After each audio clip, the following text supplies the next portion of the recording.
So for today's webinar, we have Dr. Erica Stappert here to present on how to talk to your child. She is a licensed psychologist in New York City since 2011, and she has been working with children, adolescents, adults, and families. She specializes in disruptive behavior disorders, and she is a PCIT trainer. And she is also a proud mama of two two-year-old twin boys. So without further ado, I will give the floor to Erica to begin the presentation. Excellent. Thank you so much, Andrew. Welcome to everyone to my seminar today. So ways to talk so your kids will listen. So let's first just talk about some of our seminar goals for today. So I'm really hoping that you will leave this webinar with some effective ways of communicating expectations and giving directions to your children, and also learn some ways to really reinforce and reward positive behaviors. Before I get into all of the content, I have to give credit to the developers of the treatment modalities that I'm pulling all of these tools and techniques from. So these tools and techniques are pulled from Parent-Child Interaction Therapy by Dr. Sheila Eiberg and Beverly Funderburk, Teacher-Child Interaction Therapy by Ryan Madigan, and PC Care by the UC Davis Care Center. So before we get into interventions and strategies, let's talk first about the different types of parenting styles. So when we're thinking about how we parent, there are 4 different styles that people tend to use, and they really vary in the level of responsiveness and demandingness. So demandingness, we're thinking about setting rules and expectations, being more controlling. Responsiveness is more in terms of nurturance, support. And so these 4 parenting styles really vary in terms of how responsive the parent is and how demanding the parent is.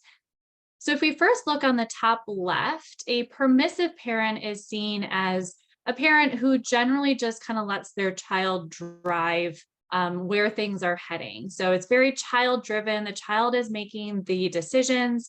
The parent is rarely giving or enforcing rules. And really, there's a lot of overindulgence just to avoid child conflict.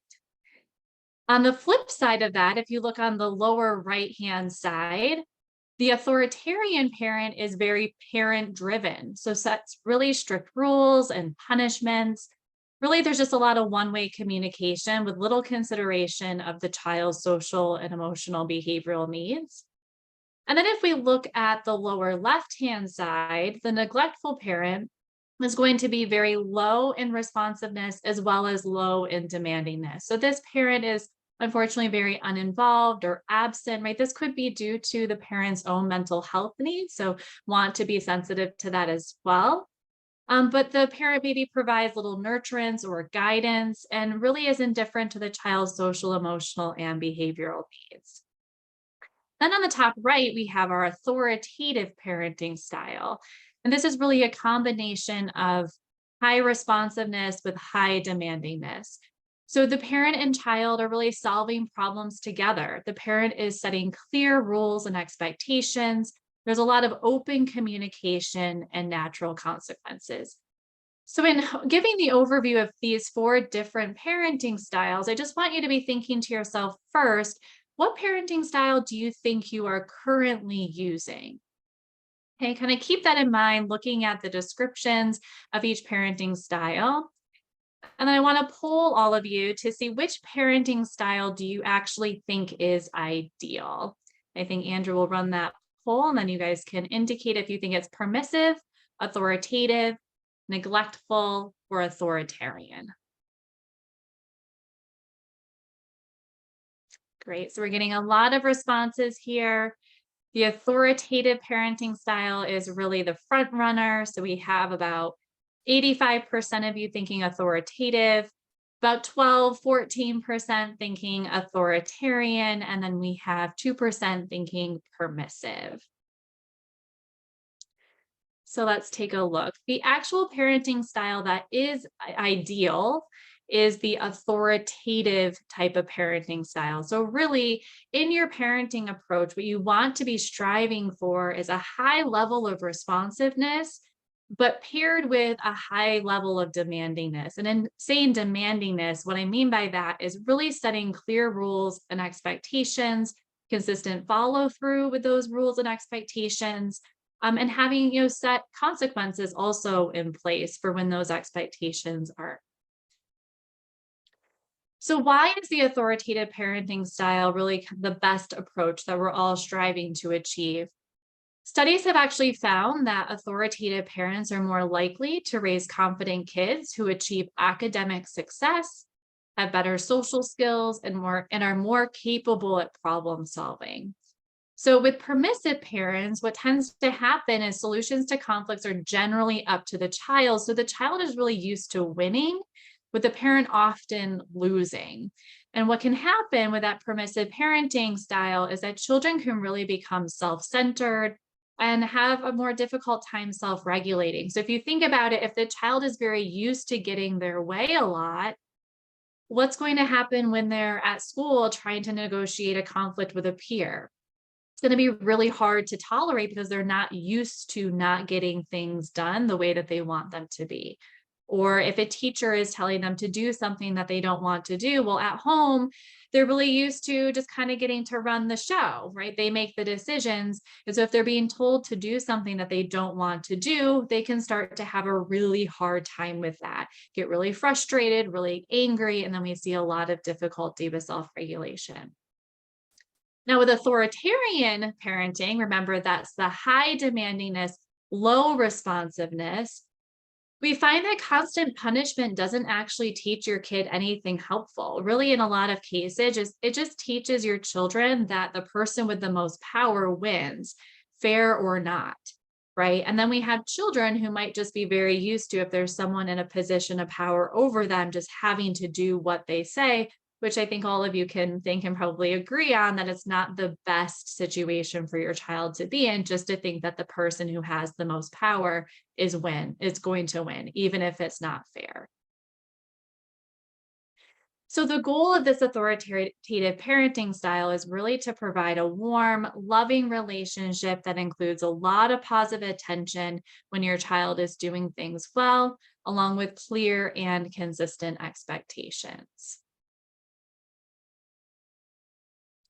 So I first want to talk about positive communication and how you can be reinforcing positive behavior in your children. What we find through research is that we actually can make a lot of behavioral change in children by first paying attention to the things that they're already doing well. Children love to get attention. So if they're getting a lot of attention for the positive things they're doing, they're likely to do those things more often because ultimately they want to get more attention from the adults in their lives. So without even going straight to kind of consequences and giving commands, we can make a lot of change just by reinforcing the positive. And I'm going to go through some specific strategies on how you can do that. So first and foremost is praise. And there are two types of praise: labeled praise versus unlabeled praise. The difference between the two is a labeled praise is very specific in that it really tells the child exactly what they're doing well. So the child now knows, okay, mom likes it when I share my toys. Now, because they know exactly what it is that their parent likes, they can do that behavior again to get a praise. So a labeled praise, for example, would be, thank you for sharing. Great job sitting in your seat. I love how you're getting your pajamas on to get ready for bed. Versus unlabeled praise, our praise is like, good, great job. I like it. Awesome. Both types of praise make your child feel really good inside, but labeled praise is more effective in changing your child's behavior. And so when thinking of what to praise, I would say any and everything, you can praise, really to be giving your children that positive feedback on what they're doing well. But if you're really wanting to change specific behaviors, so for example, hitting, maybe taking toys, tantruming, yelling and screaming, what you can do to help shape those behaviors is really focus on the positive opposites And then praise your child when they're exhibiting that positive opposite. So I have an example here, a behavior that maybe some of your children exhibit. I know mine do once in a while, hitting, right? It happens, kids get really frustrated and they forget to use their words and they hit. So the positive opposite is using safe hands or using their words. And so anytime your child maybe says, I'm angry, or you can tell they're getting angry, but is keeping their hands to themselves, maybe even clenching a fist, you're wanting to say in that moment, great job keeping your hands to yourself, or I'm really proud of you for telling me how you're feeling. Okay.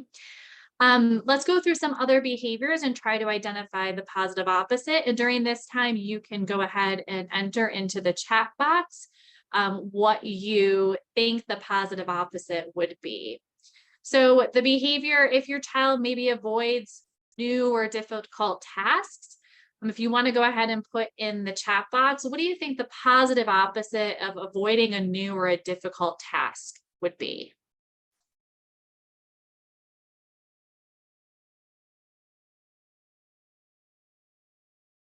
Trying it, good job trying a new thing, doing one that they feel confident about. New ideas are fun. You were so brave to try something new. I love that one. I love really enforcing bravery because it is risk taking to try something that's new or difficult.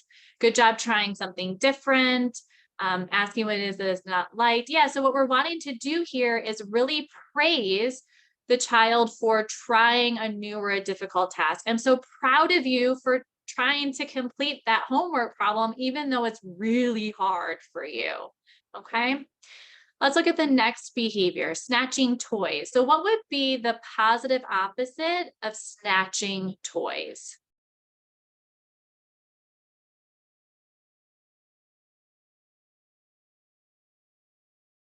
And we're thinking of those kiddos that just kind of go up and take what they want. Yeah, sharing, taking turns, asking to use the toy. Thank you for playing nicely. Beautiful. Yeah. So instead of snatching toys, we want children to go up and ask for a turn or share a toy, take turns. Excellent. So these are all great things that you can be praising when you see those positive opposites. How about playing alone? So for those kiddos that might avoid kind of that social interaction, being a part of the group, tend to kind of, play on their own in the corner, what would be the positive opposite of that that you could really praise when you see your child engaging in that? Talking to others, playing with others. Great, playing with that. Perfect. Yeah. So instead of playing alone, right, the positive opposite is really to engage with others, right? And it might even be something small. Say your child typically plays in the corner on their own, but they're kind of looking over at the group. You might even want to praise, oh, I like that. It seems you're interested in the group, or I like that you're looking over to see what the group is doing. Also seeing inviting someone to play with you, asking to play with others. Excellent. Yeah. So we're really wanting to praise, give those labeled praises for showing interest in the group, going up to the group, any type of cooperative play. And then lastly, let's say we have a kiddo who tantrums every time that they're told no, right? So maybe comes up to you and says, hey, can I have a snack? You're like, oh, it's not snack time right now, so no snacks. What would be the opposite, the positive opposite of tantruming? Expressing strong emotions calmly.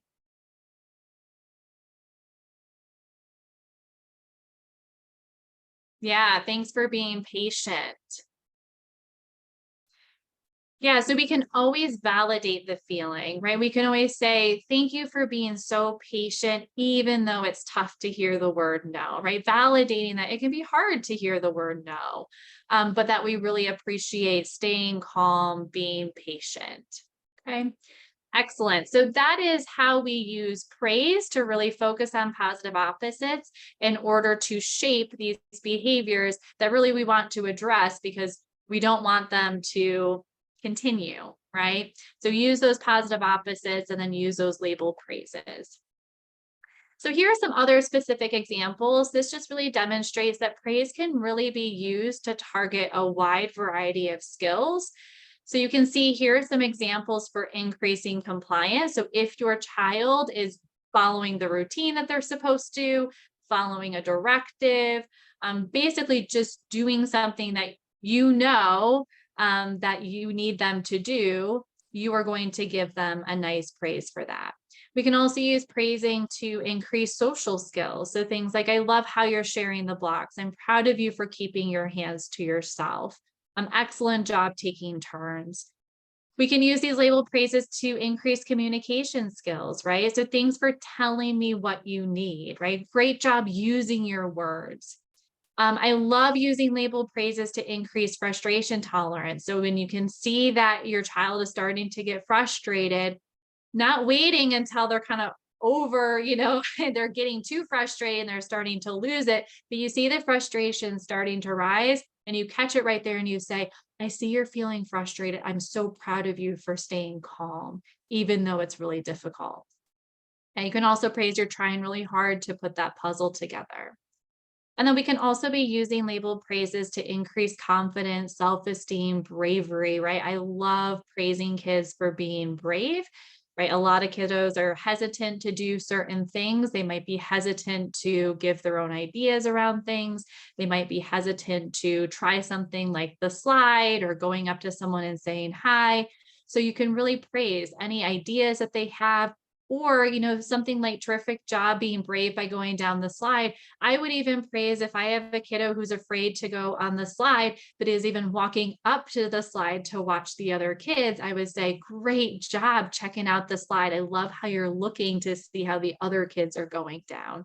So kind of shaping that behavior through praising those little steps along the way.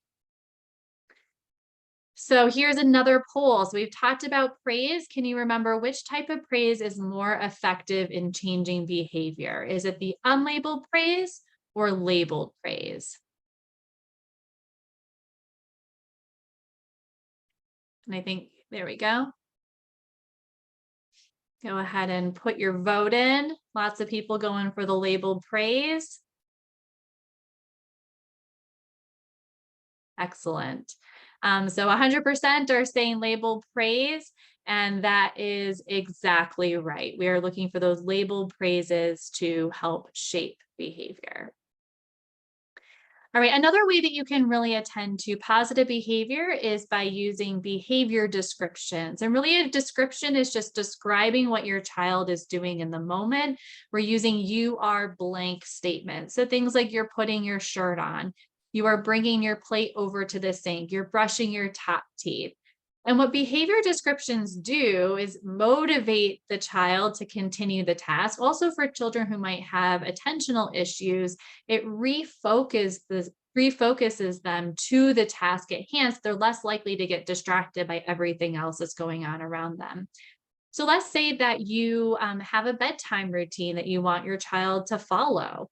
If you describe every step that they're taking to engage in that routine, they are more likely to stick with it and continue on with that routine, right? So not even just like, oh, you're brushing your teeth. It could be, oh, you're brushing your top teeth now, and now you're moving the toothbrush over to the back and now over to the other side, and now you're moving it down to the bottom. And it might seem like overkill, but I promise the more attention you give to even those little behaviors, the more motivated they'll be to complete that task and the better able they'll be to focus on it. So I love this example here, these pictures on the right. This is actually an example where a child was drawing a picture without behavior descriptions. That's the one on the top. And as you can see, it's just kind of scattered, like you can't really tell what it's supposed to be. And then the bottom picture is the same child, but with someone now describing his actions while he was drawing. And as you can see, it really helped him organize his thoughts, really stay engaged in the task. And now his drawing is a lot more focused and you can tell exactly what it is, right? It's a Christmas tree. He even wrote it down at the bottom. So using these behavior descriptions really encourages children to slow down and think about their actions. Like I said, it's going to improve focus and attention and also their persistence, right? So if you have a kiddo, let's see, so like trains tend to be an issue in my household, lots of frustration with the trains falling off the track or coming apart, right? But if I take the time to sit down and really describe, oh, it fell off the track, but you're putting it back together, you're putting it on the track now, and you're pulling it along. Great job sticking with it, even though it fell down, right? It actually can motivate my children to continue to try and push through that frustration. Descriptions are going to increase the behavior it describes. And of course, descriptions really show approval of your child's behavior and the choices that he or she is making. Okay, so that's really how we attend to positive behavior. There are a lot of other strategies out there as well, but for the sake of time, I gave you two very specific ones. So leaving this webinar, you can really try your best to be praising and describing as much of the positive things that your children are doing as possible. Now, how do we communicate our expectations and what we desire in terms of the behaviors that we want our child to engage in? And a lot of this still goes back to our attention, right? So this concept of paying a lot of attention to our children when they were doing the things that they're supposed to be, they're behaving appropriately, and trying as much as possible to withdraw our attention when they're not. And so we can be really strategic in the way that we use our attention, because remember what I mentioned at the beginning of the webinar is that attention to children is like gold. That is what they want.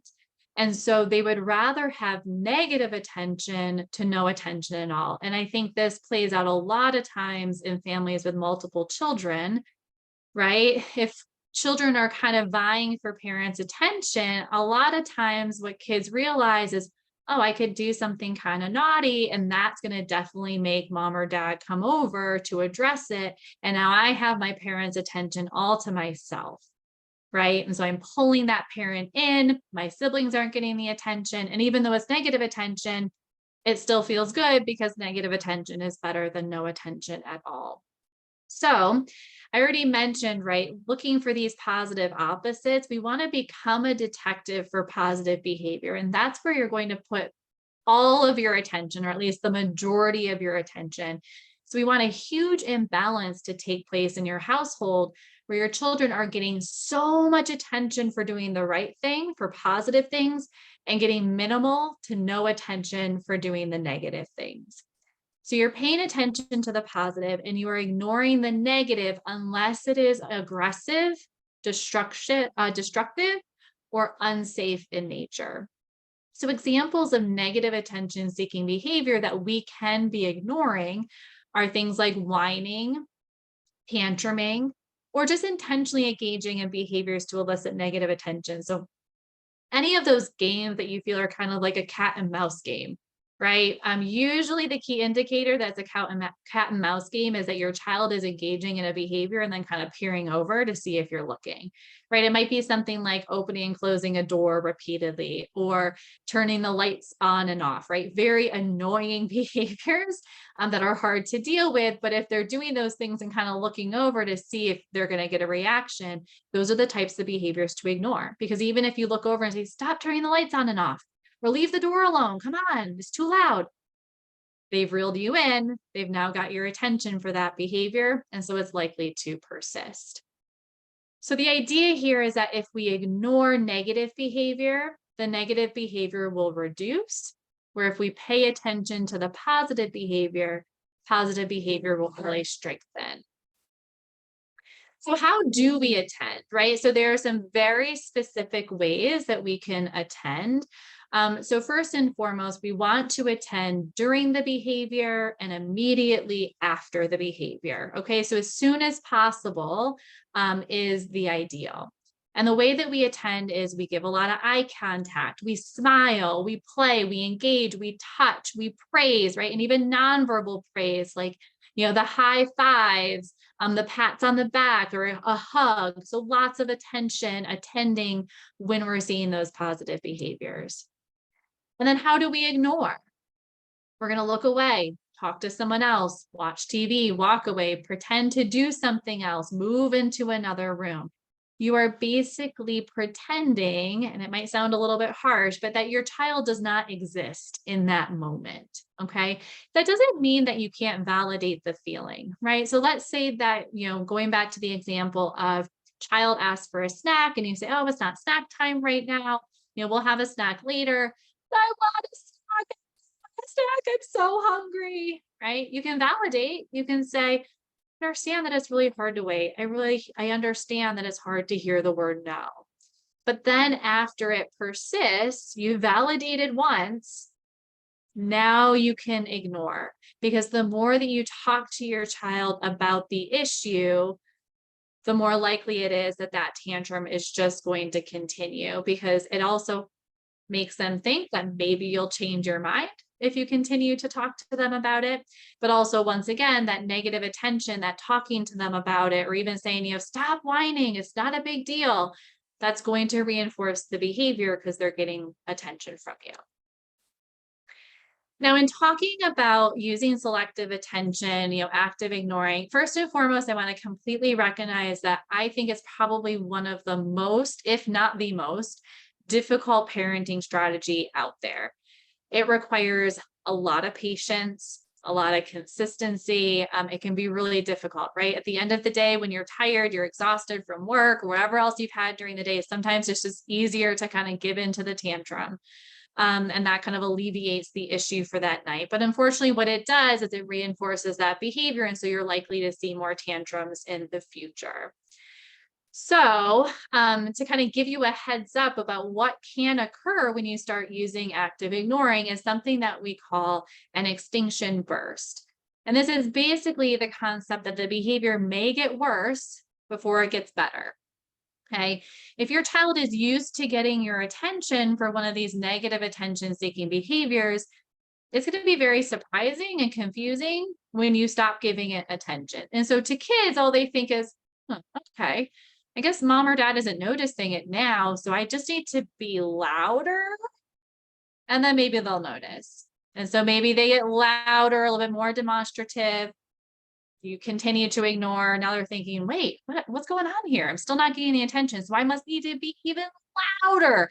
Maybe I need to even start cursing at my parents, saying really mean things, right? So what's going to happen is, because your child is used to getting attention for this behavior here, if they don't get it, they're just going to think, I just got to up the ante, right? And I like to use the analogy of a vending machine. Let's say you put in your money, you make your selection, and your candy bar doesn't come out. The first thing you might do is just kind of like repeatedly push the button, right? To see if that works. That doesn't work. You might start kind of banging the front of the vending machine to see if that works. It doesn't. Now you might be shaking that vending machine. And guess what? If your candy bar pops out at that point, now all you've learned is, I just need to escalate to the point that I'm shaking it. And now I get what I need. Same with kids. If they learn that if I just get louder and angrier and more demonstrative, now mom or dad swoops in and gives me attention, they just make the connection. I just need to get angrier and louder more quickly, and I'll get what I want. So the idea is to ride the wave, stay the course, envision that tantrum or that negative attention seeking behavior as like a wave that's going up, up, up, up.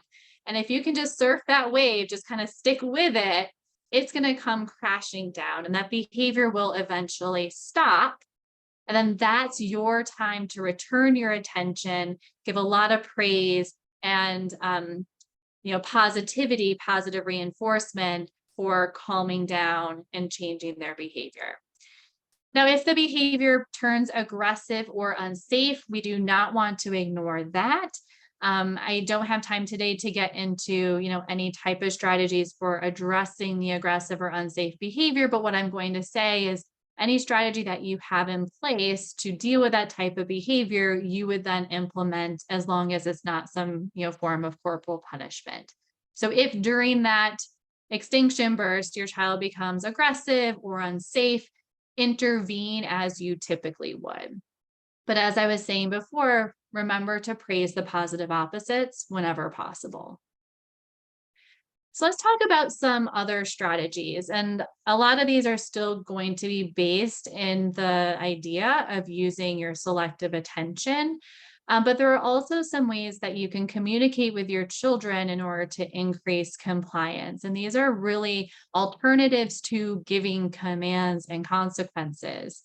So one skill is really using transitional statements, right? So children are kind of directed to go from one thing to the next throughout the entire day.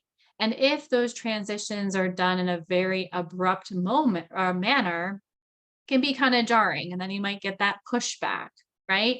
So you really want to use these transitions. So for an example, if you're working on turn taking with your child, maybe saying in one more minute, it'll be my turn to play with the Legos. Or at the end of this TV program, it will be time for bed so that your child has a heads up and can kind of prepare for that change. This also then allows your child to complete their current activity before switching to another, right? So let's say that they're engaged in playing with trains, putting that train track together. You really want to give them a heads up, right? Something like in 2 more minutes, it will be time to go to school. So you have 2 more minutes to play with your trains. This way, they can hopefully kind of plan accordingly to kind of finish up or wrap up what they're doing with their trains by the time it is time to go to school. Modeling is also another great strategy. So you can model the appropriate behavior without actually even telling your child what to do. So really what this does is allows your child to know what behavior you want and really can help to correct difficult behaviors by showing your child the positive opposite behavior. So for example, let's say that your child is cleaning up, which is a great thing, but maybe throwing the toys into the toy box. And kind of our instinct might be to say, oh, don't put them in there so rough. Be careful with the toys, right? But then with some kids, we're going to get pushback. They're just going to continue to do it more and more to see if that can get a rise out of you. So what you might want to do instead is say something like, I'm putting my toys away gently, and you're modeling. And then that first time that your kiddo picks something up calmly and puts it away, you can say something like, thank you so much for calmly and gently putting your toys away. Okay. You can also use, modeling in terms of thinking first. So I am going to slow down and think about what to do next. Or if your child is shouting loudly, right? Instead of saying, be quiet, that's too loud, stop yelling. You can just, even in like a whisper tone, say, I'm going to use my indoor voice. It's important right now to use indoor voices to talk to each other. And then, of course, if your child, lowers the volume in terms of how they're talking, you can praise them. Another strategy is redirection, and this is really used in combination with active ignoring. When we're talking about active ignoring, right, sometimes what can work really well is if your child is really upset about something, letting them kind of work that tantrum out, but you redirecting your attention to something else, right? So it might be, oh my goodness, I think I just saw a helicopter fly by. Oh, I wonder where it's going. And then sometimes that will get your child's interest and help them snap out of that tantrum. And then all of a sudden they might be running up to the window with you and you can say, oh, thank you for coming over and thank you for calming down. So what redirection does is actually gets your child to focus on something else, another toy, a different behavior, or a different activity without the use of strict discipline. And it really provides an opportunity to praise good behavior and create that positive interaction. So here are some examples. We deal with this in my house all the time, right? For some reason, siblings always want the same toy, and it might not be a toy that they've played with in ages, but if one of them has it, all of a sudden that's like the best toy in the house. So, one thing you can do is if your, son, let's say, wants your daughter's toy, letting him know, oh, well, she's using it right now. So there are lots of other things you can play with. But no, I want her toy. That one's really fun. And then you redirect your attention. Oh my goodness, I totally forgot about that fire truck that we have over there in the corner. And it makes so many cool noises. I'm going to go push the buttons. I'm going to drive it across the floor. Oh, there's a fire over here. Right. And that makes that toy equally as fun as the one that they want, that their sister has. And now you might be able to redirect them without, giving any consequences or using any strict discipline for continuing to want their sibling's toy. Next is choices. I love choices. Really, what choices do is allow children to feel like they have some control, that they're important, and really teaches children how to make appropriate choices, right? So, in our household, we use this a lot when getting dressed, right? One thing that has to be done in the morning is you have to get dressed so you can go to school. Now, I can at least give my children choices within that parameter so that they feel like they have more control over the situation. And I'm not just saying, put your shoes on, put your shirt on, put your shorts on, right? Let's go, right? So it's all right, it's time to get dressed. You want to put your shirt on first or your pants? Or you might even want to give your child the choices, lay out 2 different options, right? It's time to get dressed. Do you want to wear this outfit or this outfit? Okay. Or maybe with the bedtime routine, pajamas have to get put on, teeth need to be brushed, right? So you might ask, all right, it's time to get ready for bed. Do you want to put your pajamas on first or brush your teeth? This way, right, what you need to happen is still taking place, but you're giving your child a sense of control and giving them some options. Shaping is the next skill I want to go over. This is really the process of reinforcing using those labeled praises and behavior descriptions that we already talked about, pieces of a target behavior, and providing these statements that lead or build momentum towards completing the target behavior.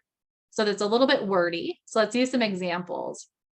This first example, let's say that you want your child to sit in their chair for dinner. Okay, so you might announce, all right, it's dinner time. We're all going to go sit at the table.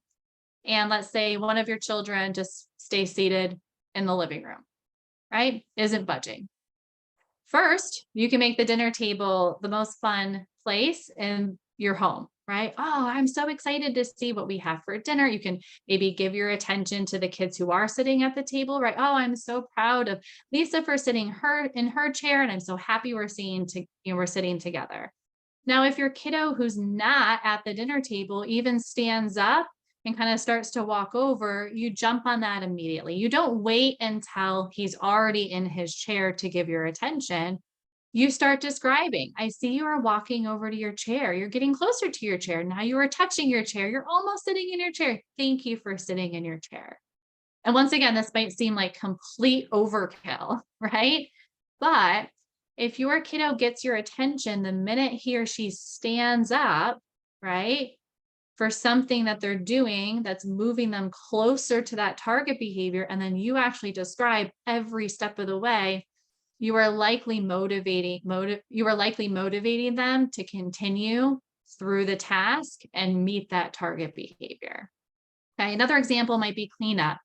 Right. So let's say you have multiple kids in the home, James not cleaning up, but you might want to say to everyone else, hey, everyone's doing a wonderful job cleaning up the toys.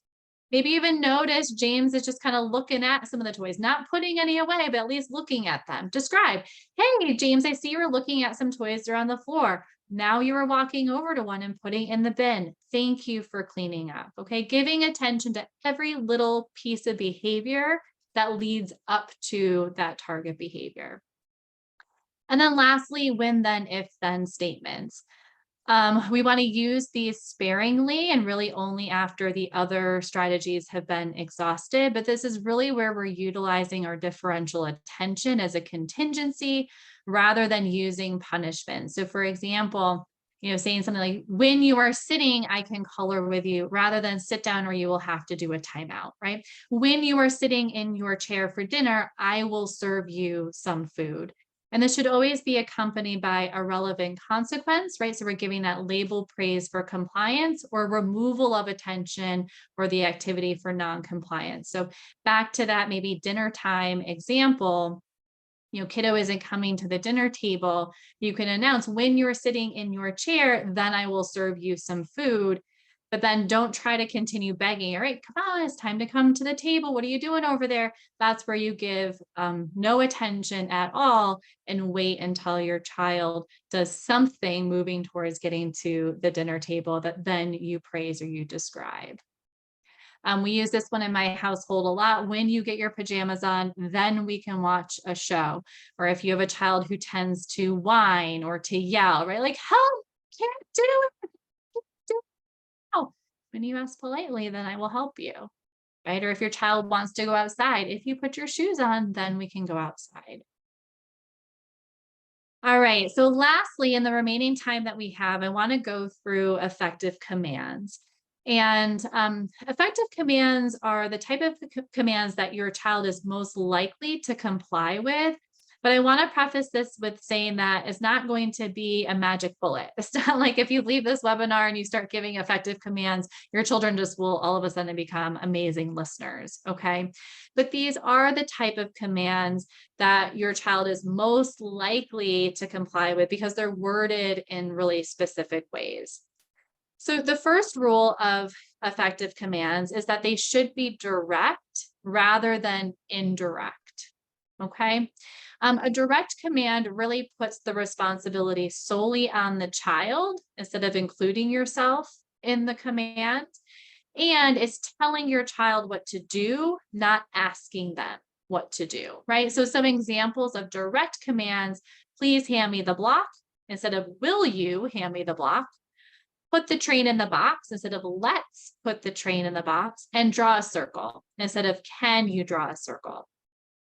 And the reason we really want to use direct commands is it leaves then no question that the child is being told to do something, right? If you say to your child, can you draw a circle? Your child can very quickly say, no. And that's fair. You asked, you didn't tell them, right? Also, direct commands do not imply a choice or suggest that you might do the task for your child. So if we say things like, let's put the toys away or let's get ready for bed, it implies that you're kind of part of this process or that you might even do it for them. And so if it's something important that your child needs to do on their own, you want to use that direct command, right? Please go get your pajamas on. And so direct commands really reduce confusion for young children. Next, effective commands should always be stated positively. We always want to tell children what to do rather than what not to do. And this allows us to avoid criticism of the child's behavior. Really, it provides a clear statement of what your child can or should do, right? If you're just telling your child what not to do, unfortunately, it leaves the door wide open for them to do something else that's equally as upsetting or bothersome, right? So if you say to your child, don't run around the room, what if your child starts skipping or crawling? Like technically they complied with your command, they're no longer running around the room, but they're still not doing exactly what you want them to do. So once again, we're thinking positive opposites, right? If you don't want your child to run around the room, what do you want your child to do? And it might be to sit by you. So then you would say, come sit beside me. Or if, let's say you're in a store and your child keeps touching everything and the inclination says, stop touching everything. It could break. Don't do that. Right. But that doesn't necessarily tell your child what to do. So you can say, put your hands in your pocket, or maybe please hold my hand. Next, commands should always be given one at a time. Okay, so you want to take multi-step commands and break them into single-step commands. And this is really going to help your child then to remember exactly what to do. And it will also help you determine if your child has complied. So if you say something like, put your shoes in the closet, take a bath and brush your teeth, how are you going to really gauge if they were compliant enough? Are you going to say, well, yeah, they were compliant enough if they at least put their shoes in the closet and they took a bath, but they didn't brush their teeth, right? So it leaves kind of that room for trying to figure out, right? Did they listen? Did they not? So you just want to break it down into one step at a time. Put your shoes in the closet. That's done, right? Give a label of praise. Thank you so much for listening. Now, please get into the bathtub. Thank you for listening.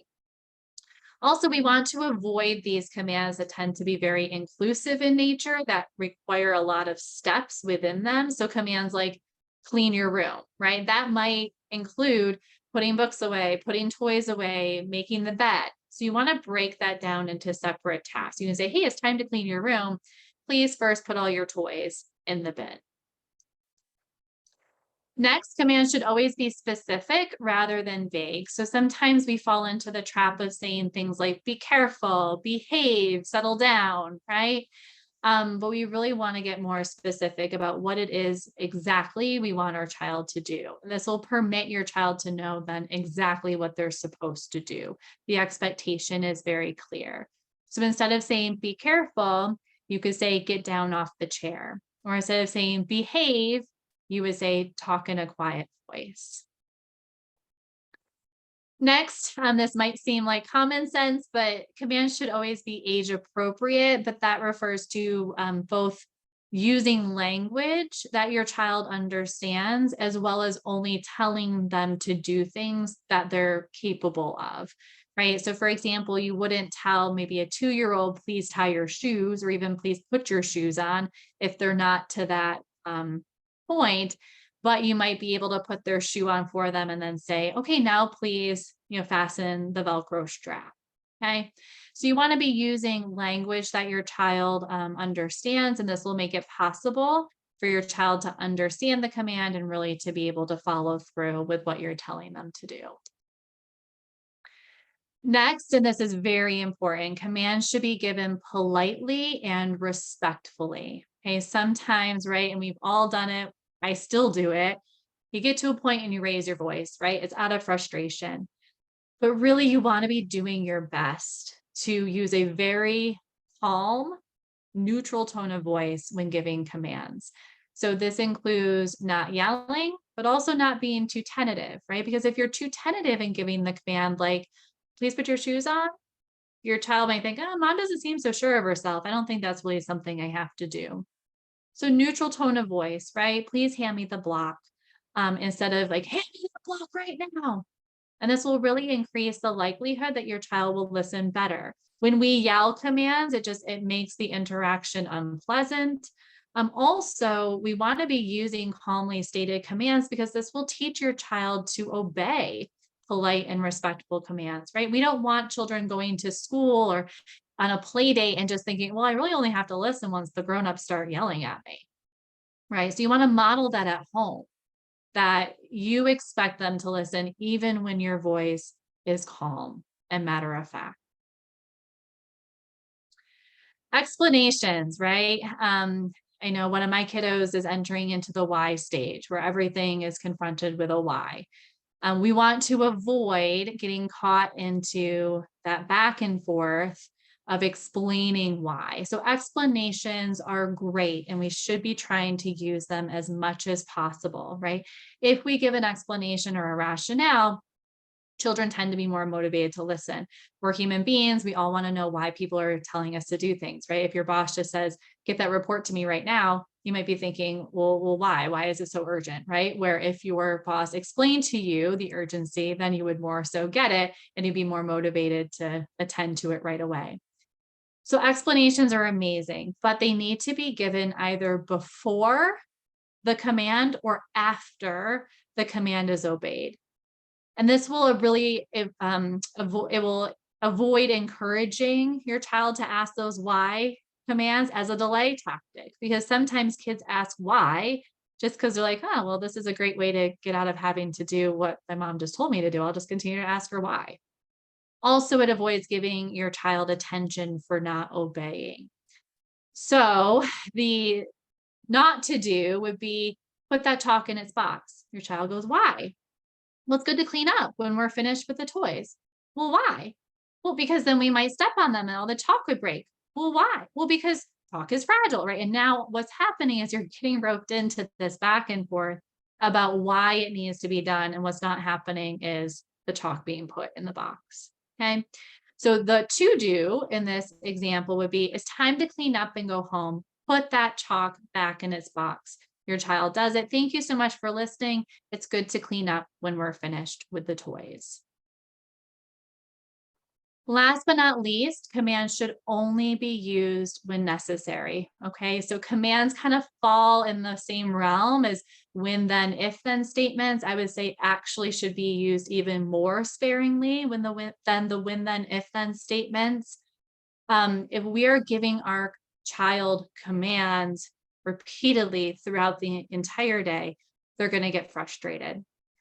Also, if you are giving commands and maybe you have a system in your home where there's a consequence for not following commands or a reward for following commands, if you are being mindful about when you're giving commands, it will make it easier for you to follow through, right? Because if you're giving commands all day, every day, it's going to make it impossible for you to follow through. So there are times when you can be asking your child if they want to do something, right? Like, would you like to read a book with me? Or, hey, can you pass me the remote? And if your child says, no, I can't, okay, you're going to let it go, right? So you can be using indirect commands and questions when compliance is optional, right? It's only for the mandatory tasks and when those other strategies that we already covered are exhausted that we actually go to using an effective direct command. All right, last poll of the day. So kind of just gave you all this answer, but which of the following strategies should be used sparingly? We have modeling, shaping, command choices, or redirection. It looks like the front runner here is commands. Few people kind of chiming in with the other ones. Yes, the majority of you are saying commands.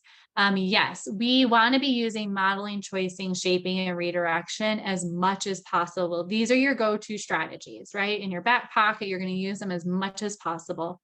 You're only going to use commands when absolutely necessary if the other strategies have already been exhausted.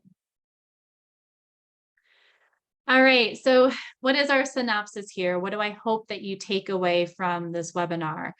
First and foremost is we're really striving for an authoritative parenting style. If you remember back to those initial slides, this is really high warmth and positivity, right? Or responsiveness combined with clear and consistent expectations demanding this. So that upper right quadrant of high demandingness, but also high responsiveness.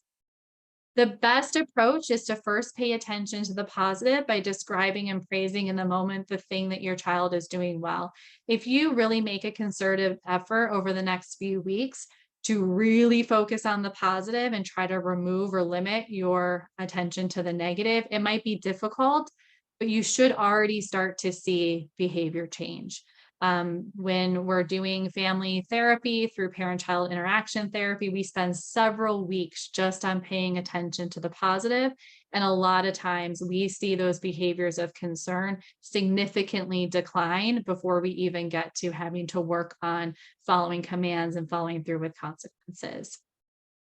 Use that selective attention to your advantage, right? Huge imbalance, lots of attention when your child is doing what you like, doing things well, minimal to no attention when they're not doing the right thing and exhibiting those negative attention-seeking behaviors. And then when needing to communicate expectations, first go to those transitional statements, modeling, redirection, choices, and shaping.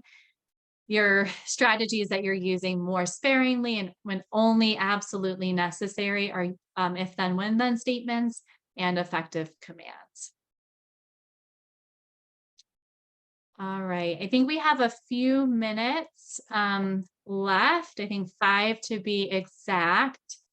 I think Andrew already asked if you want to put any questions into the Q&A. Let me just take a look really quickly. I don't know, Andrew, if you want to field these or if you want me just to take a look and answer a handful. Yeah, just pick whatever questions you want and I'll mark which ones you answer. Sure. Okay. So how would you encourage a child to stop throwing toys when they're angry, especially if they know they shouldn't, and we stomp our feet when we're mad? So if throwing the toys actually isn't damaging anything, that would be something I would ignore. So you can first validate, you can say, I understand that you're feeling really angry right now. You can even use that modeling. When I feel angry, I stomp my feet. And if your child continues to throw toys, I would remove attention from that unless it's becoming unsafe. And then once your child starts to calm or even starts to maybe pick up a toy, oh, thank you for picking that toy back up. So you're really using your selective attention with that. All right. Another question is, what is recommended for kids who do a desired behavior but includes something undesired? So for example, asking to use a toy but doing so loudly, or asking over and over again. This is something where you really need to think what your main priority is. If you're really wanting to work with your child on just asking to use a toy, I would kind of cut our losses around the loudly part and actually praise. I'm so proud of you for asking to use that toy. Great job asking first, ignoring the loudly piece.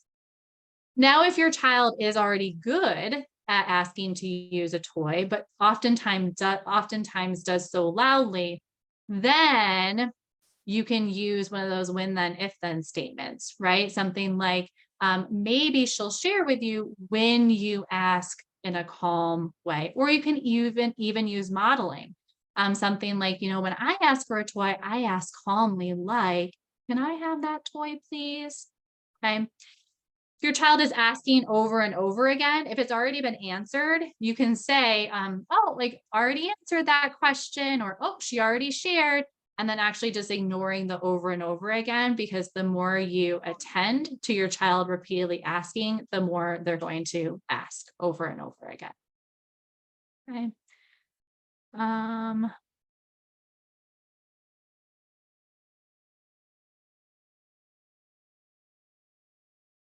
Just looking through. How to handle a kid that is being loud while I'm talking on the phone or video call for work. I ask my child to keep it low, but she ignores me. I think that's definitely something that a lot of people are dealing with all the working from home. If you can use your ignoring, that's what I recommend, because if you continue to stop talking on the phone and look at her and say, I need you to quiet down, you're still reinforcing that loud behavior. If possible, you're going to want to remove yourself from the situation if the behavior continues, because I know you'd probably need to finish your call, or you need to be on that video call for work. So if you're able to, you can let her know, I need to move now into the bedroom because you're being too loud and I can't hear, and then go in, even lock the door. And it might be really, really hard. Obviously, this is if you have another caregiver, or if your child, is independent or mature enough to be on their own, but might stand at your door, pounding, knocking really loudly. And this is when you use your active ignoring to show your child that it doesn't matter how loud you get and how many times you attempt to get my attention. I set that limit of I need to be on this phone call or on this video call, and this is not the time that I can respond to you. Okay. And then this is kind of on the same lines, kind of similar. What about yelling at the dinner table for attention? This is also something, I think you have two choices here. One is to either ignore. If there are other children in your household, you might need to get them on board with this, and even talking to them about, like, hey, I know your sister sometimes yells at the dinner table for attention. We're really working on ignoring her when she does that, because we heard that that's the best strategy, because she's probably yelling to get a response from us. So let's be a team together. And if she's yelling, we're not going to say anything to her, and then direct all your attention at your other kids. Like, oh, I really love how, Susie is using her calm voice at the dinner table to talk. Let's talk about school today. Or the other option is you can implement a consequence. You can look at your child who's yelling and say, if you're continuing to yell at the dinner table, that tells me that you're not hungry, and so dinner can be done. So kind of setting that limit of, if a certain behavior isn't being exhibited at the dinner table, then dinner can actually be done for that child. All right, I think we are at time.